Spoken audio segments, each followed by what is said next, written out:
Hello, welcome back to the Everything is Black and White podcast. It's time for the match preview.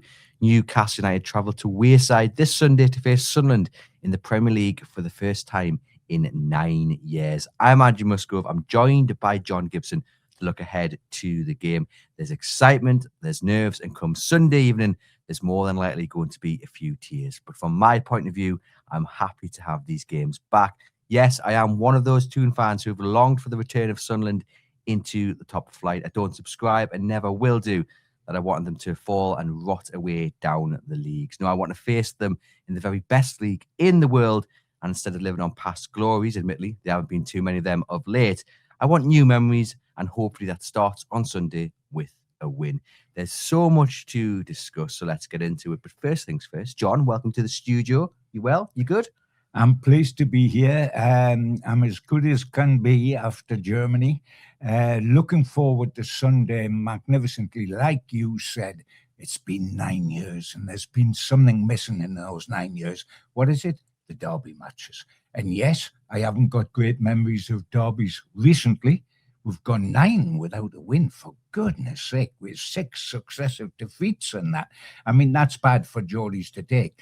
This is a real genuine chance to right a wrong, and it's tingling, it's refreshing, it's good, it's what football's all about. But it's only good if you come out with the right result at the end of the game. Certainly so. I guess, though, we must start with Wednesday night's result in Germany. 2-2 draw against Bayer Leverkusen, having gone ahead in the game with 16 minutes left thanks to Lewis Miley. But yet again, Newcastle United were unable to see the game out and conceded late on. Given for some, it would have felt like a defeat, just like it did against Spurs, John. What impact does this have on Sunday? That's a very good question, and we'll only find out when we kick off. There was a positive and a negative out of Germany for me. The positive was the second half. 2 second-half goals, struck the woodwork twice as well. A lot of good things going forward came out of that. The negative is the obvious one. With a couple of minutes to go, here we go again. The number of points we've dropped from winning positions. We've done it in the Premier League. Now we're doing it in the Champions League. I mean, it is. And it wasn't a surprise. I mean, I was sitting there and I was thinking, oh, can we see this out? Can we see? I was nervous. We shouldn't be nervous. We're 2-1 up. We're supposed to be a good side. We shouldn't be leaking like we are leaking, and there's a lot of reasons for that, and that is a massive minus. And believe you me, Sunderland will scent blood, because what they're good at is staying in the game. However badly it might have gone for them in one way or another, whether they're 2 goals down, whatever, it doesn't matter. They stay with it, they stay with it, they stay with it. And if they do that against us, we'll begin to twitch because of what's been happening to us. But I prefer to, on the eve of the derby, I prefer to cling to the positives rather than the negatives. And the positives was, after a very sterile first half, I thought we had a terrific second half in terms of attack, in terms of going forward. Defensively, yeah, there was a couple of very serious issues, but we looked vibrant going forward, and that was a plus for me. Yeah, we've got to take those positives into Sunday. How easy do you think it is, though, John, to move on from what happened on Wednesday? You know, it's very easy to say we move on, let's focus on Sunday, but I imagine in practice it's not that simple. No, I think it probably isn't, but it ought to be in this case, because this is a derby. You can get up for any derby. You know how important it is. You know how forgiving the Geordies are. You get a result, you win at Sunderland, and they'll be very forgiving. You'll be heroes again. It'll be like when you won at Wembley. It might be temporary, might only last till we play Fulham, but you will be a hero again. If you can't get up for these games, you shouldn't be a footballer.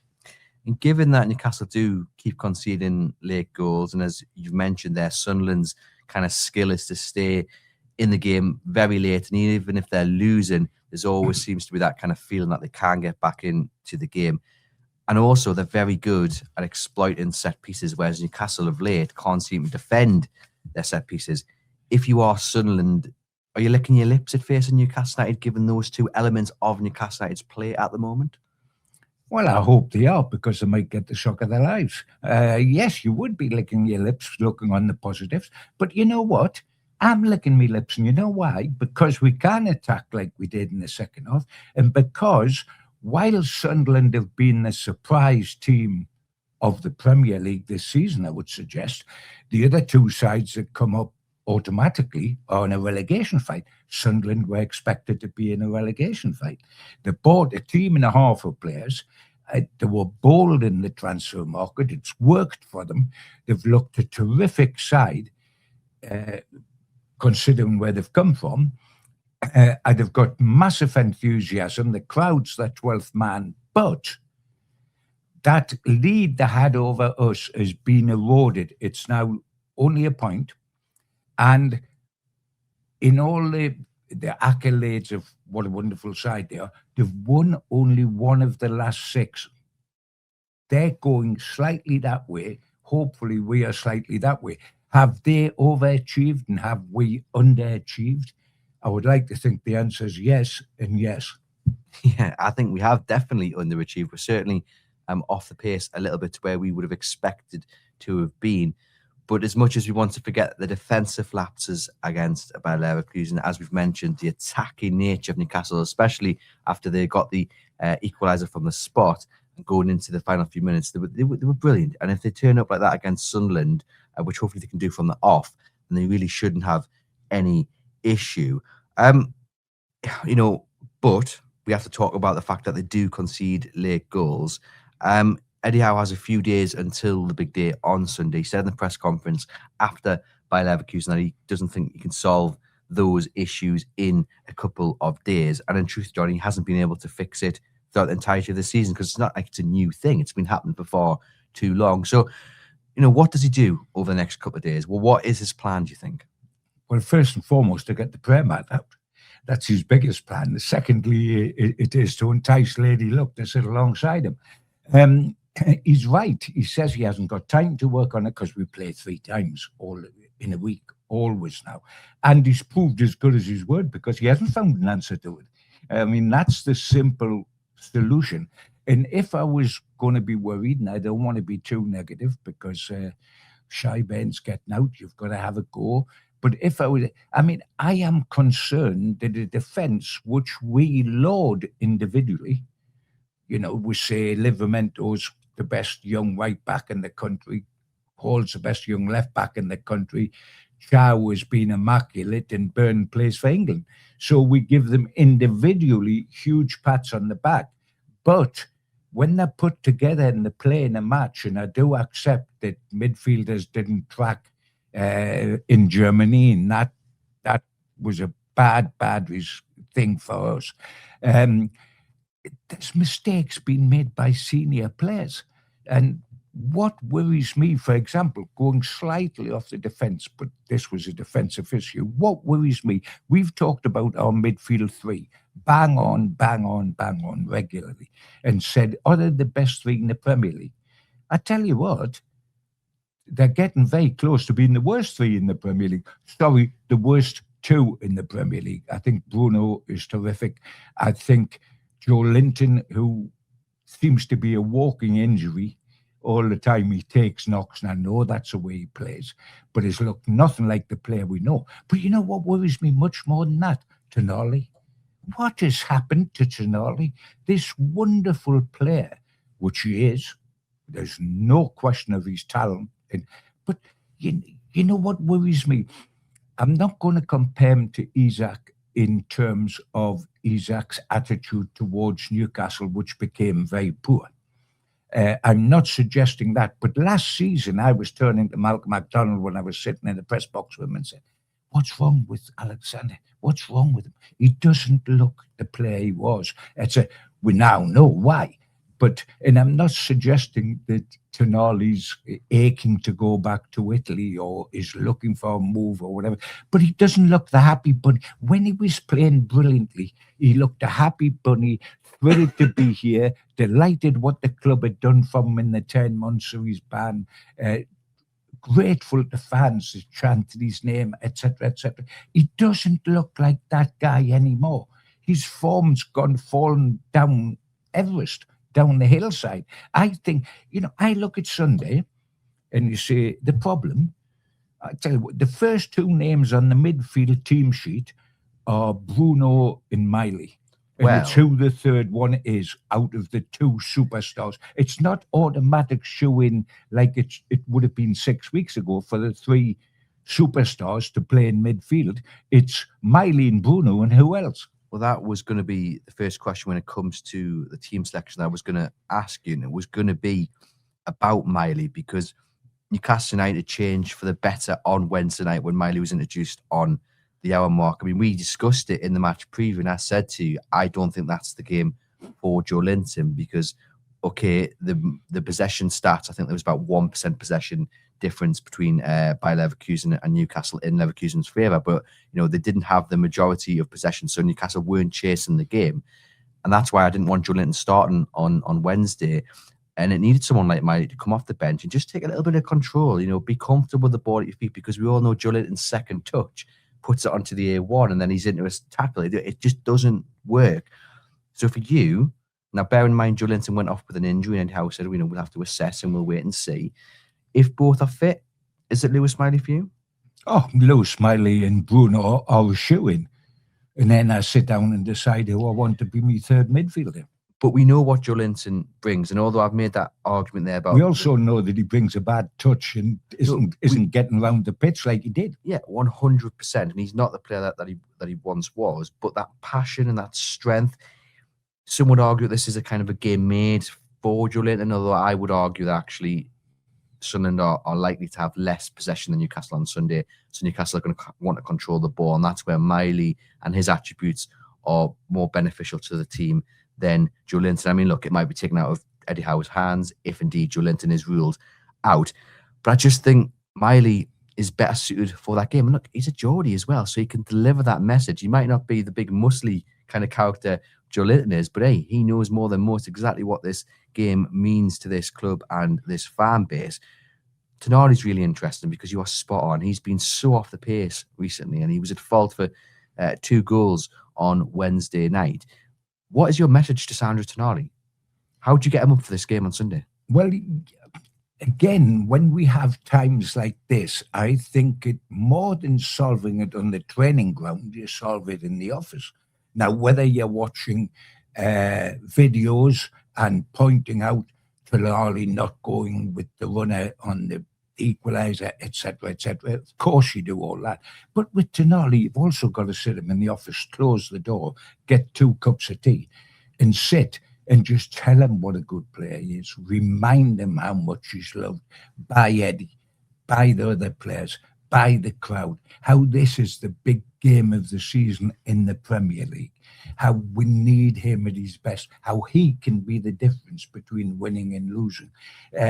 Make him feel 10 foot tall, give him a cuddle, make him feel important, because to me at the moment, it looks like a little boy lost. All the pluses he had going from him have sort of disappeared and eroded with the passing of time. And that's frightening because he is class. That is frightening. Yeah, he just looks a little lethargic, and I wonder if there's something going on in the background where he's not quite fully fit. But then you've got to make that call for Eddie Howe. We know how good of a player he is, but we saw on Wednesday that if he's at 60-70% of his best, and it's not worth having. And maybe that call could have been made to rest him on Wednesday, as big as the game was, and maybe hopefully get some more energy in the legs for Sunday. Because I think Tonali will start. I think it will be Bruno, and then I do think it will be Miley, although I wouldn't be surprised if Joe Linton is past fit, that Joe Linton starts in the middle, although I wouldn't advocate that. Groin injuries, both very convenient and very something that you've got to be careful about, because groin, if it's a genuine, like, full-blown groin injury, he's got no chance. And he's got history of that as well, hasn't he? Oh, totally. Knee and groin. And I think he would probably want to play. He didn't want to come off. It was off the right call to bring him off. And I think it might be the right call not to start him in this, and at the very least, at the very most, so we have him on the bench. But maybe the injury, like Pope, we all know how much is Pope injured, and then he's out for quite a while. Maybe Joe Linton, Big Joe's going to be like that. But my midfield 3 would be Bruno and Miley as a shoe-in, and Tonali would get the nod over Joe Linton if they're both fit. And it's questionable to me whether either are fit, actually, because they don't look 100%. But I mean, that's the route I would go down. What I don't want to see is we go down a midfield three where we just have Bruno, and then we'll put a couple of the backup in. Now, albeit Miley, that's great, but we then go Ramsey or Willock. That's going to weaken the midfield too much. We need to have two of the alleged big hitters in with Miley. And I think that's the best we can get. And I think that's important for Sunday. But Miley must play and must start. He is matured. You've only got to look at him. While the other two, Joe Linton and Tonali, have gone slowly like that, he's gone slowly like that. He looks a man now all of a sudden. He's not a boy. He looks a man. He looks a little bit quick around the field, because the one thing that I always worried about with Lewis, that I thought he was one pace around the field. He's quickened up a little bit on that. He can get in the penalty area and finish. He looks the player that we hoped we had when he first came through. And I know that we know how loyal Eddie can be. It's a plus and it's a minus. And he will have that bit of loyalty in the back of his head to Joe Linton and to Tonali. And he'll remember the good days when they were really buzzing alongside it. But please, Eddie, take the blinkers off, stick them under the table, look at it for real, and realise, please, start Lewis Miley. Let us know in the comments who you would start in midfield. And we'll talk about Bruno in a moment. Just want to say a huge thanks to FPro, our new sponsors. If you've got any budding footballers in the household, then this is the ideal Christmas present for you. It is a training mat, which is small enough to set up in any space, really, your living room, your kitchen, your bedroom, and it comes with an app. And on that app are drills built by UEFA coaches, which set out to improve the skills of budding footballers. Now, with an exclusive discount from the Everything is Black and White podcast, you can get up to 60% off. All you've got to do is head over to fpro.com/EIBW20 or head over to fpro.com and take that code EIBW20 and use it, and you will get up to 60% off on your FPro training mat. It's well worth a look, and you're supporting the podcast at the same time. We talked there about characters and how we know Bruno's passion, John, and his strength is kind of the character you might need in this game, but at the same time you've got the character of Miley, who knows what it's all about. The one character I want to talk about is Bruno Guimarães. I mean, this game is built for him. However, it always feels like we're on a bit of a cliff edge with Bruno Guimarães, because on one hand, that passion can be brilliant if it's channeled in the right way. On the other hand, it can also lead you down a very dangerous path, because he can sometimes lose his head. Thankfully, I think he's matured in recent seasons. He's looking much more controlled with it. He's had a brilliant campaign so far. The goals he's scored, I mean, without him, it's scary to think where we would be. How important is he on Sunday? Oh, 100%. He's Captain Courageous. He's everything that's good about him. He's having a good season in finishing. He's added goals to a game, which he's always had that possibility of doing. The game will be won in midfield, and it'll be won by either Bruno or Xhaka, their man. And he's there, Bruno. He can be a crackerjack, the same as Bruno can, etc. But they're also inspirational, and other people on the field look towards those two, and the crowd look towards those two. He's their leader, without a shadow of doubt. Xhaka, Sunderland's leader. So for me, the game will be won there, and they're the two big personalities in there. What our backup is important as well, of course. It's going to be a fascinating battle between those two. I mean, when Xhaka was bought by Sunderland, I was like, what on earth are you doing? I couldn't quite understand it, but actually he's been an absolutely superb sign for them, and really is their kind of rock in the midfield. I was speaking to a Sunderland fan before I came in here, and I said, just explain to me how he plays and how important he is for Sunderland. He said he's kind of the anchor, and then they've got another midfielder who does all the running. And I actually feel Newcastle are missing someone like him who just sits there and protects that back four, sits behind the other midfielder. Because again, we saw on Wednesday that space behind the midfield and in front of the back four is just too easily exploited. And I've got to be honest, that concerns me for Sunday. It doesn't matter it's against Sunderland. It just concerns me in general. Every time Newcastle go away, that space is always exploited. And I think Sunderland have built an approach and a method to deal with that if they don't get hit by that too often. But Newcastle United, for whatever reason, are just struggling, because I think Bruno's instinct is to go forward. Tonali can do it. We've seen that, but he's off the pace. And that, for me, is when Newcastle United are most vulnerable, especially in this midfield battle.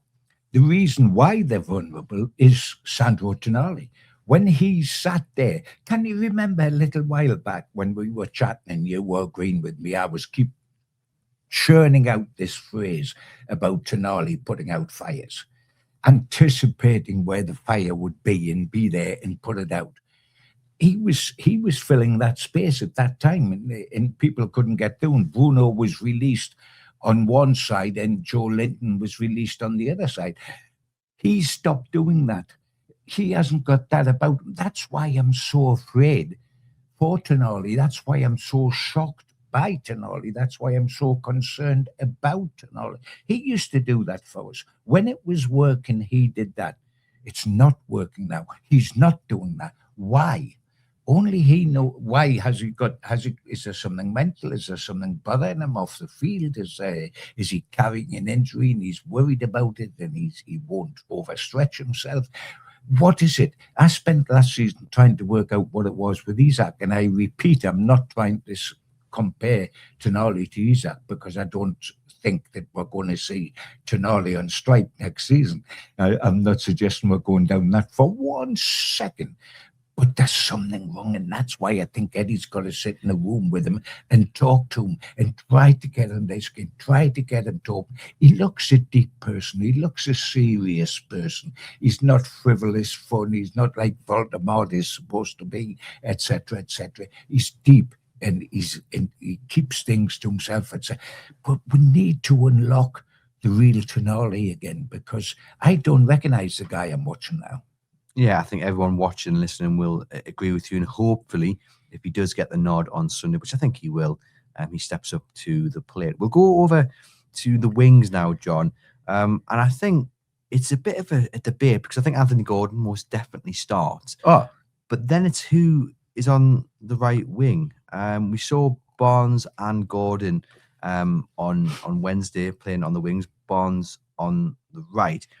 We'll start with Barnes. I mean, it's a bit of a bizarre situation. You've spent £55 million on a right winger, and he's on the bench. Your other right winger's on the bench, and you've picked a guy who's scoring for fun on the left wing, and you've put him on the right. I mean, that says more about the two right wingers potentially than it does anybody else. Does Barnes keep his spot on the right, or do you go for Murphy, or do you go for Elanga? It's a good question. Incidentally, if you remember on the last podcast, I suggested that he would pick Barnes on the right, because he would want, in Europe where they score goals, he would want Barnes and Gordon in. And I said right and left, and Voldemort would play in the middle. It is interesting, isn't it? Because for me, Gordon's a shoe-in. The second half, he was truly magnificent. The second half, and he was the previous game magnificent. He epitomised all that we did well in the second half. I think Gordon did that. By the way, I think the two Germans had a very average game going back home to Germany. I mean, they didn't pull up any trees or whatever. I know Voldemort won the penalty, but then good for him for closing down. But he didn't have a good game. He didn't have a good touch, and that's the worst game Chow's had, especially first half when the centre forward stayed on. He's human after all, John. Aye, when they took the centre forward off, he was great again. The second half, he almost scored again. But yes, I excuse him. He's wonderful, and everybody has a dip, and I think it's only the one game. But isn't it amazing that we've paid so much money for Elanga? And for me, the choice of outside right is whether he plays Barnes or whether he plays Murphy. I'm not considering, in my own mind, Eddie might be, but in my own mind, I'm not considering Elanga. I'm not either. I don't think it's the game for him, because I would play Murphy. You would play Murphy. I would start Murphy and bring Harvey Barnes off the bench to try to score goals. Which is really interesting, and I'll get to that point in a moment. But on Gordon, spot on. he was brilliant. Once that penalty went in, it just seemed to ignite him. And the cross Doesn't for he take Miley's great goal penalties, by the way?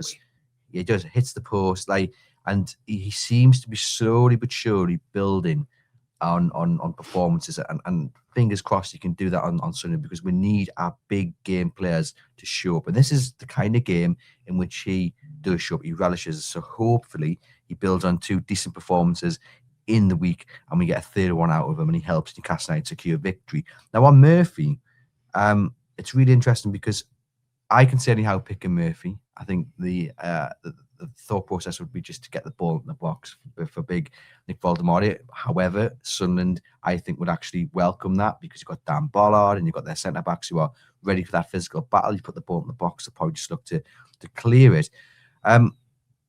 Now on Murphy, obviously he's a boyhood Newcastle United fan. We've said that we'll pick Miley. You've also got Dan Burn, of course.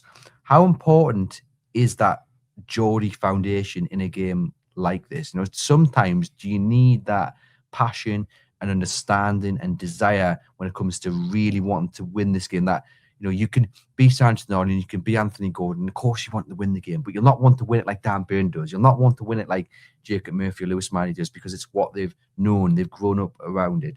Is sometimes that more important than maybe the ability to a certain degree? It's important to have that in the team, because nobody understands a Tyne-Wear derby better than a Geordie or Mackham if it comes to that. But it's not a reason to pick somebody. It's a reason to have them in the dressing room before a game. Come on, this you realise how important this is, etc., etc. But it's not a reason why Murphy should be selected ahead of Barnes. But it is a reason. And by the way, when we talk about the Geordies being wonderful, and that's absolutely true, the adopted Geordie's the best of the lot. Bruno. He's a Brazilian, but does anybody care as much as him? And to the fanatical stage where you worry about him doing something silly. But he does care, and he does lead from the front. So you've picked Murphy to go on the right. Yeah. Recent games, he's been pretty poor. People would say, well, actually, nobody on the right's been pretty good. That's a good point. I mean, Barnes didn't really do too much yesterday, but people would say he's probably had a better out in there than Murphy or Langa. Are you picking Murphy because of what he can do in terms of delivery into the box? Yes, I'm picking him because I was tempted to say the best of a poor bunch, but I don't want to say that because that's unfair on all 3 of the outside right that's played outside right to call them a bad bunch. But he's the best of. Nobody's as good as on the other side where we've got Gordon and Harvey Barnes. That is much better than our options on the right-hand side. I think what I like about Murphy is he does most things first time. If the ball comes to him, boom, cross. Doesn't dwell, of course, on the odd occasion he's going to, but he doesn't dwell. He gets it in straight away. The ball come to him on the edge of the box, boom, finish. He does something instinctively first time. If we are slow in build-up, he's not slow when the ball comes to him. He's not slow in thought. Boom, it's over. Boom, he's got a shot off. He does things instinctively and quickly. And by the way, delay things and teams get organised against you. Do it first time while they're still on the wrong foot and you might have a chance. And little margins like that is the reason why I would start him. You've always got the backup on the bench to bring Harvey Barnes on or Lang on, as you have Wissa to cover Voldemort late in the game, etc., etc. So we'll have Dan Burn at centre-back with Malik Chow, Tino, of course, on the right, and Lewis Hall as well at left-back.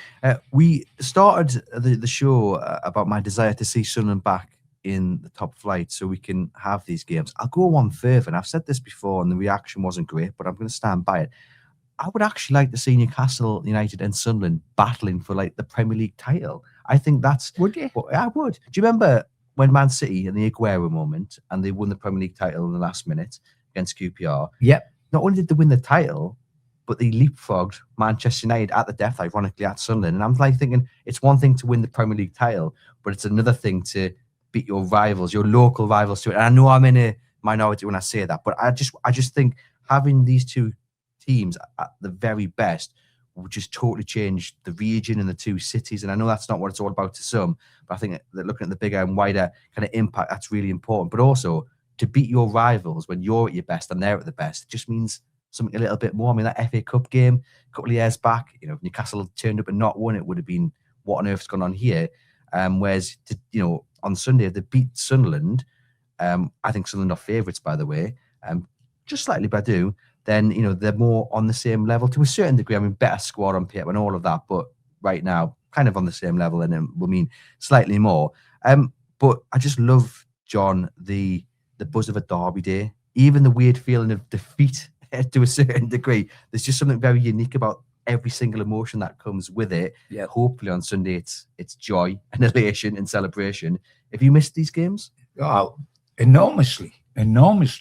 I've missed them like pulling my teeth out with a pair of pliers over the last few years, because they've gone 9 games where they've got 6 wins and 3 draws. So, I mean, I'm thrilled about that. And after experiencing that and living through that, I don't feel like you that I want to beat them to the title. I want them in the division up here, but only to take 6 points off them. I mean, and I want them to stay up, but that's it. I don't want them to be challenging us for the Premier League or for Europe. And I know we're looking ahead here because neither club's anywhere near getting the Premier League title at the moment. We're seasons of it, both of us. They're more so than us in theory. But I mean, no, the recent results have been so bad. I mean, I haven't enjoyed that and said, when we were playing them every season for 2 games a season and not winning, I wasn't looking forward to the next derby. I was hating the next derby because I thought, if we don't win this is getting humiliating. So I'm glad they're back, because 9 years has allowed me to forget a little bit about all those horrible results we've just had recently in derbies. When we're taking the cup out of it, because that was different. We were the top flight, they were championship side. It was an uneven contest, and you could see the class gap on the field. We won 3-0. You can't see the class gap now because there isn't a class gap. There's 1 point in it in terms of actual mathematics, but they have had an unbelievable season. I mean, who in this summer would have thought we are going into this match and Sunderland would be above us in the table? In the summer, we just won our first domestic trophy in 70 years and were qualified for the Champions League, and they'd just come up and were facing a fight which at its best would see them stay in the Premier League. And a lot of people, including some Sunderland fans, thought they would go straight back down the way that Burnley and Leeds might. Look what they've done. I mean, it's been, the turnaround has been, they're above us. And that, that in the summer would have got a guffer. Yeah, and I guess those results that you mentioned, 9 unbeaten, the fact that they are a place above Newcastle United or a point, wherever it is, that all serves as added motivation to make sure that they definitely do turn up Newcastle on Sunday. What does this game mean to you, John? It means pride. It means bragging rights. It means holding my head up high. It means progress for the club and for the Geordies. We lose to Sunderland and maybe they draw up here and they return and we don't make Europe this season and we don't win one of the 2 domestic cups. We will feel we've taken steps backwards, not steps forward. And the sort of rivalry we have is wonderful. It's one of the great derbies in this country and possibly in the world, in my humble opinion. But it's only enjoyable if you win it. You've got to win it. And we haven't for a long time. And this has got to end. We've had 9 derbies where Newcastle United haven't won a solitary single thing in 9 years since the last one. How long? I used to be a young man with dark hair and no cap when we were winning derby matches. Look at me now. I've got to win. We've got to win. It is important. Derbies are only wonderful to welcome back if you happen to win them. I've gone through a range of emotions this week. I'm fearing the actual game and performance on Sunday, but I'm excited for the spectacle, at least up until kickoff. One of my good friends is a Sunderland fan, so I'm going through that kind of relationship or silence, radio silence, shall we say, for the next few days. But there is just that kind of roller coaster of emotions, which I do enjoy. Some people do not. Eddie Howe in his press conference. Now, they held the press conference in Germany after the game against Bayer Leverkusen. We've got a quick clip from it in which he was asked about what the derby means to him as an individual. Yeah, I think that it's always about the team, but I think, of course, you're well aware of your individual responsibilities. It means everything to me personally. I want to do the club, the city, our people proud. I want them to be proud of the team. I want them to be proud of the players. So that's my challenge over the next few days. Now there is Eddie. He clearly understands it. He clearly gets it. How big of a game is this, though, for Eddie Howe? Huge. He didn't have any derbies at Bournemouth, did he? Not a derby like this one, that's for certain. And whatever he knows about them, and of course he gets the Geordie thing, he has from day one, etc., etc. He went down there in the FA Cup. This is different. This is not like that one. I mean, I went for the FA Cup with a cigar and a glass of chilled white. And so it turned out. I mean, I was super confident. I wasn't worried about the 88th minute down there when we played them in the cup. You turned up with your boots, didn't you, John? Sorry? You turned up with your boots. You're trying to get yourself a game. I could have got a game down there. I tell you, there's no danger. I could have sat in the midfield because I'm good at just sitting. I could have done that job. But, I mean, there was a difference, wasn't there? He's read about it. He knows about it. He's bought into Geordie's. He hasn't seen it yet. And that cup game wasn't it. Yes, there was passion. Of course there was. But Sunderland fans sort of half accepted this could be tough and this might be a step too far for us. And then we thought, just turn up and play out and we won it. This is not like that. This can have any one of the three results: home win, away win, draw. This is a proper edge of your seat derby match. And it doesn't matter how much you've read the history books, how much you've seen YouTube or anything else, Eddie, you'll experience it for proper on Sunday. And what does a result, either way, for Newcastle United, win, lose or draw, let's go through it. What does it do for their season potentially? So let's say Newcastle win, hopefully they do. What does that do? Oh, a lot. It gives huge reassurance. It proves that we're starting to get away from home right, because we've only won twice, which was in Brussels and down at Everton. But we could have easily won 2 away games since that. We should have won in Marseille, but for a quarter of an hour of absolute madness, we would have won in Marseille. And we're 2 minutes from winning it at Leverkusen, and we should have won that as well. So it would change the feeling about a jinx away from home. It would give the mood in the city a massive, massive lift. It would lead us into a belief that the League Cup can be won yet again by beating Fulham and then taking on the best of the rest, and they're all good. And the belief that Europe is still not beyond us. Losing there, and if I dare say losing badly or comprehensively or in the last few minutes, dare I say, would implode on us horribly. Let's not think about that. No, but it is what's this game, what's riding on this game. It can turn the season for better or worse, depending on what happens. A draw probably doesn't impact it too much, but a win hopefully is the catalyst. A defeat, goodness knows what comes after that. Big thanks to NordVPN for sponsoring the show. Click the link in the podcast description box to get a discount offer on your NordVPN subscription. If you're in a cafe, a restaurant, on a train, on a bus, and you're on their public Wi-Fi, then you need NordVPN just to offer that added extra element of security. 1 subscription, 10 devices, and no risk with a 30-day money-back guarantee.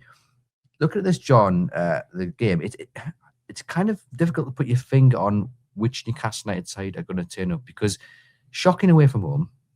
However, they do tend to raise their game for the big games, but that's where the difficulty comes, because they raise their game against the likes of Arsenal. We saw it in the first half against Barcelona, Man City, Liverpool in the final. but they're good teams. They're amongst the world's best teams. Sunderland are not. So I'm hesitant to say this is the kind of game that Bruno and Tonali and Gordon get up for, because actually the evidence suggests they get up for the team they're playing rather than the spectacle. Am I looking at that too deeply, do you think? Isn't that a criticism, though? Why should they just get up for the big sides? Oh, we could spend all day talking about that, could you? Yeah, absolutely. I mean, that's what irritates me. Say, oh, we'll be all right in this game. They'll get up for this game, whatever it is. And then we'll get up for this because it's a championship. Hey, wait a minute. You don't win the Premier League. You don't get in the top four of the Premier League for just getting up for the big sides. You make certain that you cuff your Leeds and your Burnley and your Wolves and your mid-table sides, and you get up. Great players are great players. Excuse me, I'm superior to you, and I'll show you. Doesn't matter who the opposition is. Doesn't matter. But I tell you what, if they think only that lot's big game, Liverpool and Man City and Arsenal, they haven't lived up here long. Because if they haven't found out in the last week, and I know they've been away to Germany to get away from it, but if they haven't found out how much, by walking out the front door, how much the Sunderland Derby means, then I'm sorry, they must be living in a cave up at Bamble or something, because the whole area is buzzing about it. You do not get a bigger game than this in the Premier League. You get as bigger games, Arsenal and Man City, as bigger games, but not bigger. Not bigger, because this is local pride. And there's no one match produces the range of emotions that this does. A win and you're walking on water. A defeat and you're down the bottom of a coal mine at midnight. It's that dark. It is different. I think my main concern is that when they do play the likes of Man City, Arsenal and Barcelona, they will have less of the ball. Man City's going to try and pass you off the park, so you kind of press high, you get in their faces, and you recycle what little possession you have. But here, against Sunderland, the quick research I've done shows that they have an average maybe 35-40% possession, and the visiting side sometimes does have more of the ball. So that is a totally different game plan, it's a totally different approach, and that's just where I'm struggling slightly to back the fact that Newcastle do get up for the big games, because when they do, it's when they're not going to have a lot of the ball. Whereas on Sunday, I think they will have a lot of the ball, and we've seen them struggle, like we did on Wednesday to a certain degree, at breaking sides down, especially those that have that low block. Now, look, it's a derby. Will Sunderland really sit back and absorb and hit on the counter? Who knows? I don't have the answer to that. They may change their tack slightly because of the magnitude of the game, but it's going to be so interesting to see whether the fact Newcastle do get up for them games transfers into a game where the conditions aren't the same as an Arsenal, a Man City, or a Barcelona. But we'll wait and see. Can I show you the other side of the coin, if you like? And I take everything you said there as a Geordie worry. The other side of the coin, when we went to Union in Brussels, when we went to Everton, they weren't big sides that were going to have all of the ball in Newcastle counter and everything. And we scored 4 goals at Union. We scored 4 goals at Everton. So, come on, don't make that an excuse, Newcastle United, not you, Newcastle United, because you faced 2 sides there where away from home, you were going to have almost as much of the ball as them. And we cuffed them for 4, both of them. So I'm not suggesting we're going to cuff Sunderland for 4. But Please do. It would be nice, wouldn't it? But let's take all the excuses off the table, Newcastle United, because that is an excuse in itself, not to perform, having excuses. Sorry, there's no excuses on the table. Sorry, you went to Everton, you went to Union, and you did it. Just do it again. Well, gents, it's the time you've all been waiting for. Eddie Howe has knocked on the press room door. He's found John, and he said, come on in the dressing room. The players are about to go out. I want you to deliver the team talk. John, it's your moment. Well, first of all, I would say to them, once upon a time, I was a young man, very handsome. And I only look like this now because I've lived 9 years without a derby, and before that, 9 derbies without a Newcastle United win. So if you want to make an old man very happy, you know what to do on Sunday. But much more serious, your stature on Tyneside, your stature with the Geordies can go up 4 notches by getting the correct result at Sunderland. This match, if you don't know enough about a derby, I'm just going to press a button on a video screen in the dressing room and give you just 3 minutes of what a derby looks like. And the camera is going to be on the fans, not on the pitch. You look at them. You look at their faces. You tell me a derby doesn't matter or it's just another game. It is not another game. This match can make you. And by the way, lads, it can also break you. So get out there, do what you're best. Individually, you're much better than Sunderland. Man for man, you're much better than Sunderland. They didn't qualify last season for the Champions League. You did. They didn't win a cup at Wembley. You did. Now then, are you going to tell me they've got more about them now? They've got more fight, more desire. The things Geordies love, fight and desire. Are you going to be outfought in a greater desire by Sunderland? And that is a real problem. That is the biggest weapon for Sunderland, is their desire, their ability never to give up the ghost, and the 12th man, which is their fans. That is a huge thing to overcome. But that is bottle. That is having courage. That is guts. That is walking out into the Colosseum where there's lions. And only the brave survive that. We've got to do that. And this is the match you will be judged on. Are you a man or are you a mouse? Each one of you will be judged by the Geordie person on that. We know how good you can be. And you've shown it time and time again. This is a perfect time to show it 100%. You're only 12 miles from home. So it's almost a home game for you. You're only 12 miles away. You might be a chasm the size of A1 in terms of love and hate and all that, but it is up to you. Go out there and do yourself proud, because if you do that, you do the team proud and you do the Geordies proud. It's up to you. There we go, ladies and gents. Come on then, John. Give me a prediction. How is it going to go? Well, we've come to that, haven't we? Yeah. We've been thinking about that so much. And you know what? It would be very easy to be negative. It would be very easy to say we'll let in lots of goals later on, that we don't keep the clean sheets that we ought to keep, that we haven't had a goal-scoring centre-forward since Isaac that's capable of scoring 27 goals a season, etc., etc. We're away from home, where we've only won once in the Premier League this season. It would be very... This is a surprise Sunderland side that saw it. And by the way, my admiration for their side, reluctant admiration, is huge. They have done great. Well done them. But, here's the but. Have they overachieved and us underachieved? Well, we've underachieved for certain. Have they overachieved? They might just have overachieved, because it's been sensational what they've done. And they've only won one of the last 6. Are they slowly beginning to... They're not going to get into relegation trouble, of course they're not, but they're going to get into trouble because of all the people that's going to the African Cup of Nations after Sunday. So they're going to find it tough. Are they slightly beginning to come down? I would like to think so, but I actually, deep in my heart, do think so. They've won one of the last 6. And you know what?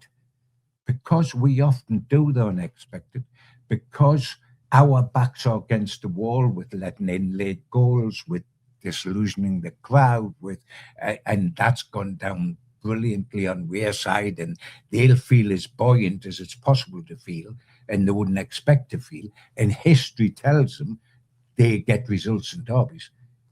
I'm going for a Newcastle win. I feel this is the game that'll turn it round. I think Newcastle will turn up. I think they won't give in the last 3 minutes.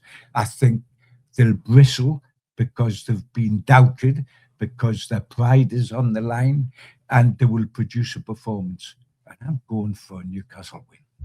Well, I hope you're right, John. I'm going to go for a draw. I think it's going to be very tight. I would like to think if Newcastle get an early goal or take the lead, that they will do what they did at Everton and kind of go for it and add another 2 or 3 to the scoreline. If it's 1-0 going into the final 20 minutes, I'm a little bit nervous, truth be told.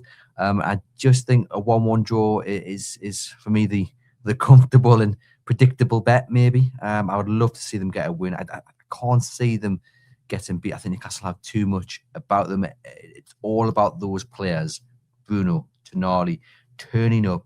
We know they've got the ability. It's now about showing it in the most important game of all, because we know one thing that Sunderland don't lack, and that is that passion, that is that drive and desire to... Got it in spades. Yeah, to achieve against the odds. And in many ways, they're doing what Eddie Howe's Newcastle United were once famous for, being the underdog and upsetting the odds, going to Anfield and getting a point and all of that. Although Newcastle never did that, but you get the point I'm making about being the underdog, doing the unexpected.